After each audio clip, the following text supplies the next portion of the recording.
Boneza bom, boneza bom, boneza bom,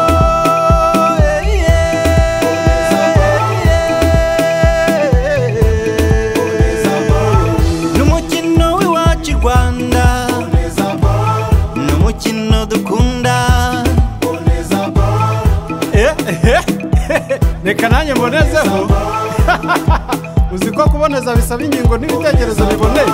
Ni umukino ukinwa n'ingeri zose, amakipe abiri ahanganye Izira guhangarana, bagorora ingingo, bagasabana, bagakosorana, intsinzi n'ibigwi bikegukanwa n'iyahize